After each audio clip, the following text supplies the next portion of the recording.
Good morning students. तो अभी हम लोग सेट्स पढ़ने वाले हैं। क्लास 11 एनसीईआरटी मैथ इंट्रोडक्शन, पहला पार्ट सेट्स का। सेट है क्या? नाम से ही पता चलता है। सेट का मतलब होगा कलेक्शन,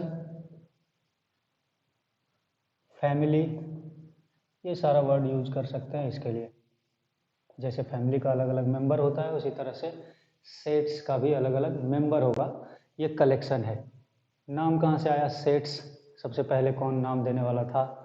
तो सेट्स नाम सबसे पहले देने वाले थे जर्मन मैथमेटिशियन थे। एक जर्मन मैथमेटिशियन थे।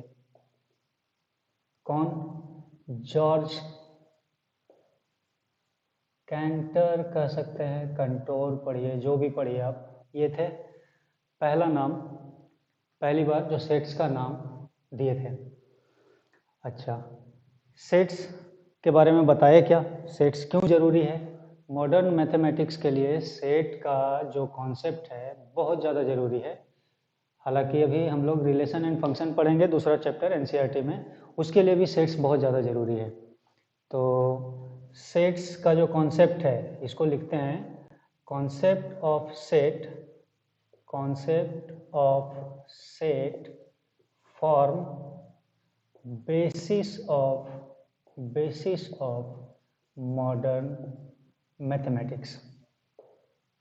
सेट का जो कॉन्सेप्ट है वो मॉडर्न मैथमेटिक्स के लिए बेस तैयार कर रहा है, आधार दे रहा है ये। ठीक है, रिलेशन फंक्शन एकदम इसी से रिलेटेड होगा। जब तक हम लोग सेट्स नहीं समझेंगे रिलेशन फंक्शन समझ में ही नहीं आएगा। तो सेट इसलिए ज़्यादा ज़रूरी है पढ़ना। अभी तो बेसिस हम लोग सिर्फ इतना ही देखेंगे कि रिलेशन फंक्शन के लिए ये बहुत ज़्यादा ज़रूरी है। अच्छा, सेट के बारे में बताए क्या? जॉर्ज कैंटर जो थे, जो पहला बार सेट का नाम बताए, वो क्या बताए सेट क्या होता है? तो जॉर्ज कैंटर के हिसाब से एक सेट जो है ये डिफाइन किए थे। जॉर्ज कैंटर के माइंड के हिसाब से अगर देखा जाए तो सेट क्या था? A set is a collection of objects. Objects का मीनिंग क्या होगा? ऑब्जेक्ट्स मतलब कोई भी चीज़ को ऑब्जेक्ट बोलते हैं हम लोग। नेचर में या हमारे आसपास वर्ल्ड में, ब्रह्मांड में जितना भी चीज़ दिख रहा है सब ऑब्जेक्ट है। तो ऑब्जेक्ट का एक कलेक्शन होगा। किस तरह का object? Objects of collection of objects तो होगा, किस टाइप का ऑब्जेक्ट होगा? एक collection of distinct and definite, collection of distinct and definite objects. तो जॉर्ज कैंटर क्या बताए कि सेट क्या होगा? सेट होगा एक कलेक्शन, मतलब एक फैमिली। किसका? डिस्टिंक्ट और डिफिनिट ऑब्जेक्ट का। अब क्या मतलब है इसका? डिस्टिंक्ट मतलब क्या होगा और डिफिनिट का मतलब क्या होगा? क्या कहना चाह रहे थे? डिस्टिंक्ट का मीनिंग क्या है और डिफिनिट का मीनिंग क्या है? ये तो बहुत सिंपल है। A set is a collection of object. अब किस तरह का ऑब्जेक्ट? Distinct and definite. तो डिस्टिंक्ट और डिफिनिट का मीनिंग समझना चाहिए हम लोग को।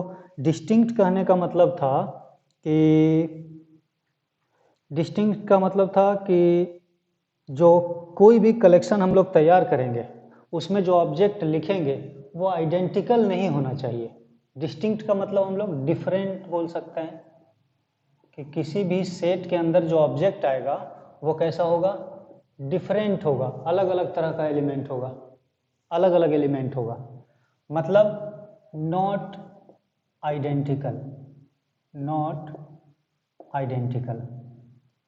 किसी सेट में, किसी कलेक्शन में जो ऑब्जेक्ट लिखेंगे, जो एलिमेंट लिखेंगे वो डिस्टिंक्ट होगा। डिस्टिंक्ट होने का मतलब सिंपल, डिफरेंट। नॉट आइडेंटिकल मतलब दो एलिमेंट में कोई रिपीटेड नहीं होगा। डिस्टिंक्ट का एक और मतलब है नॉट रिपीटेड, मतलब एक एलिमेंट को सिर्फ एक ही बार लिखा जाएगा। और डिफिनिट का क्या मतलब है? डिफिनिट का मतलब यह है कि किसी ऑब्जेक्ट के बारे में हम क्लियरली बता सकते हैं कि ये उस सेट में आएगा या नहीं आएगा। जैसे कुछ एग्जांपल भी देंगे तो और ज़्यादा क्लियर होगा। डिफिनिट का मीनिंग था कि we must be able to decide, we must be able to decide whether an object belongs to the collection or not, belongs to the collection or not। Distinct का मतलब हुआ कि different, एक element एक बार लिखा गया है तो दूसरा बार उसको नहीं लिखना है। और डिफिनिट का क्या मतलब है कि कोई ऑब्जेक्ट किसी सेट में आएगा कि नहीं आएगा वो डिसाइड करेगा। तो एक कलेक्शन डिस्टिंक्ट और डिफिनिट ऑब्जेक्ट का जो होगा, मतलब किसी सेट में कौन सा एलिमेंट हमको लिखना है ये क्लियरली पता होना चाहिए, तो इसका मतलब हुआ कि वो डिफिनिट ऑब्जेक्ट है। और डिस्टिंक्ट का मतलब हुआ कि एक ऑब्जेक्ट अगर एक बार लिखा गया है तो उस ऑब्जेक्ट को दूसरे बार से उसमें एंट्री नहीं देना है। तो किसी भी सेट में जो ऑब्जेक्ट लिखेंगे वो डिस्टिंक्ट और डिफिनिट होना चाहिए। ये तो कैंटर के हिसाब से था, जॉर्ज कैंटर जो सबसे पहली बार सेट को डिफाइन किए थे। इसको थोड़ा और मॉडिफाई किया गया इस डिफिनेशन को, और मोस्ट एक्सेप्टेबल डिफिनेशन जो हुआ सेट का उसको इस तरह से लिखेंगे हम लोग। सेट का मोस्ट एक्सेप्टेबल डिफिनेशन जो होगा उसको इस तरह से डिफाइन करेंगे। क्या? A set is a well defined collection of objects। Set का ये सिंपल डिफिनेशन हम लोग लिख सकते हैं। एक सेट क्या है? Set is a collection. कैसा कलेक्शन? वेल डिफाइंड कलेक्शन मतलब उस कलेक्शन के बारे में हमको एकदम कंफर्म होना चाहिए।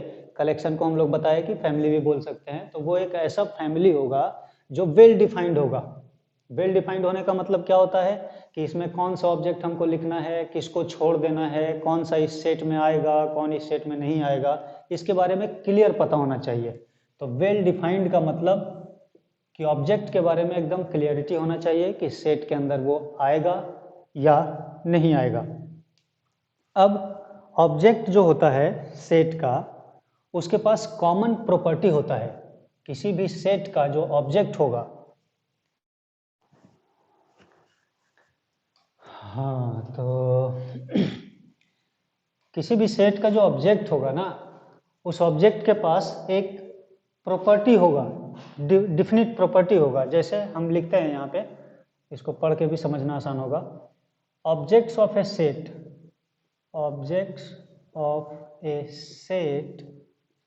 पोसेस्ड या पोसेसिंग लिखिए, possessing a property which is not possessed by another object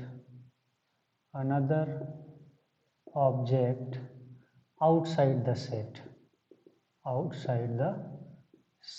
इसका क्या मीनिंग हुआ कि किसी भी सेट में जो एलिमेंट्स लिखाएगा वो सारा सिमिलर प्रॉपर्टी का होगा, और वो प्रॉपर्टी किसी दूसरे ऑब्जेक्ट के पास नहीं हो सकता है, क्योंकि अगर वही प्रॉपर्टी किसी दूसरे ऑब्जेक्ट के पास मिल गया तो फिर वो ऑब्जेक्ट भी इसी सेट में नहीं आ जाएगा। जैसे अब एक एग्जांपल देख लीजिए। मान लीजिए कि हम कह रहे हैं वॉवेल लिखने के लिए, तो वॉवेल में हम क्या लिखेंगे? ए लिखेंगे, ई लिखेंगे, आई, ओ, यू, इतना ही तो लिखाएगा। अब बी, सी, डी ये सब तो नहीं लिख सकते हैं यहाँ पे, क्योंकि उसके पास ये वाला प्रॉपर्टी है ही नहीं। कौन सा प्रॉपर्टी? वो सब वॉवेल नहीं है, उसको कॉन्सोनेंट कहेंगे। अब जब हम कॉन्सोनेंट लिखने के लिए बोलेंगे बी, सी, डी, एफ, जी, इस तरह से जो जो कॉन्सोनेंट होता है वो सब लिखा जाएगा। अब उसमें वॉवेल नहीं लिखाएगा। तो मतलब किसी भी एलिमेंट का जो ऑब्जेक्ट होगा उसका एक डिफिनिट प्रॉपर्टी होगा कुछ ना कुछ, और उसी प्रॉपर्टी के हिसाब से हम सेलेक्ट करेंगे कि कौन सा ऑब्जेक्ट इसमें लिखाना है, कौन सा नहीं लिखाना है। तो अब इसमें कुछ नोट करने लायक अगर चीज़ आपको दिख रहा है तो आप वीडियो को पॉज करके और इसको नोट कर ले सकते हैं, आगे काम आएगा आपको। ठीक है, अच्छा कुछ और जगह खाली है अभी, इसमें हम लोग और आगे बढ़ाते हैं थोड़ा सा। ठीक है, उसके बाद इसको मिटा देंगे। तो दूसरा चीज हम अभी बताए कि ऑब्जेक्ट्स ऑफ ए सेट के पास क्या होगा, एक प्रॉपर्टी होगा, और जो इस प्रॉपर्टी को होल्ड करेगा वो उस सेट के अंदर आएगा। ठीक है, ऑब्जेक्ट्स हैविंग द प्रॉपर्टी या possessing that property belongs to the set,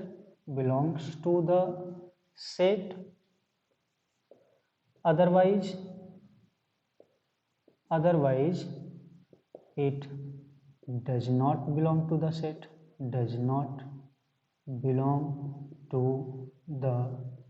बहुत सिंपल है एकदम, आराम से लेके चलना है, कुछ दिक्कत नहीं है। कोई भी ऑब्जेक्ट के पास जिस प्रॉपर्टी का बात कर रहे थे हम, जैसे वॉवेल बताए, तो वॉवेल जिस ऑब्जेक्ट के पास वॉवेल का प्रॉपर्टी होगा उस सेट में आएगा। कॉन्सोनेंट लिखने बोले तो कॉन्सोनेंट का प्रॉपर्टी जिसके पास है वो उस सेट को बिलोंग करेगा। बिलोंग करना मतलब किसी फैमिली को बिलोंग करना, तो सेट को बिलोंग करेगा वो एलिमेंट। और अगर वो प्रॉपर्टी उसके पास नहीं है तो वो उस सेट को बिलोंग नहीं करेगा। जैसे नेचुरल नंबर लिखने के लिए बोल दें, क्या जीरो आएगा उसमें? नहीं, जीरो के पास नेचुरल नंबर का प्रॉपर्टी ही नहीं है, तो वो उस सेट में आएगा ही नहीं। होल नंबर लिखने के लिए कह दें तो -5 उसमें आ नहीं सकता है, क्योंकि 5 एक ऐसा ऑब्जेक्ट है जिसके पास होल नंबर वाला प्रॉपर्टी ही नहीं है। तो जो सेट हम लिखने के लिए बोल रहे हैं उस ऑब्जेक्ट का कुछ ना कुछ प्रॉपर्टी होगा, जो उस प्रॉपर्टी को होल्ड करेगा उसी को उस सेट में लिखेंगे, और जो उस प्रॉपर्टी को होल्ड नहीं करता है उसको उस सेट में नहीं लिखा जाएगा। अब ये बिलोंग्स टू जो है, ये बिलोंग्स टू, इसके लिए एक सिंबल यूज किया जाता है। ठीक है, जैसे कोई एलिमेंट किसी सेट में आ रहा है, कोई एलिमेंट किसी सेट को बिलोंग कर रहा है, तो उसको दिखाने के लिए ये एक ग्रीक सिंबल है, जिसको फिजिक्स में हम लोग एप्सिलॉन पढ़ते हैं और मैथ में इसको पढ़ेंगे बिलोंग्स टू। ठीक है, बिलोंग्स टू। किसी भी सेट को हम लोग हमेशा कैपिटल लेटर से दिखाएंगे और उसके एलिमेंट्स को स्मॉल लेटर से दिखाएंगे। तो इसको भी नोट कर दे रहे हैं यहाँ। Sets are usually denoted by capital letters of English alphabet, मतलब ABCD XYZ ये सब से दिखा सकते हैं कैपिटल लेटर से। And its elements are denoted by small letters. यही लिख दे रहे हैं, इसको स्मॉल लेटर्स से डिनोट करेंगे। ठीक है, किसी भी सेट का एलिमेंट को हम लोग लिस्ट करते हैं। चलिए पहले इसको रब करते हैं, आप वीडियो को पॉज करके पहले नोट कर लीजिए।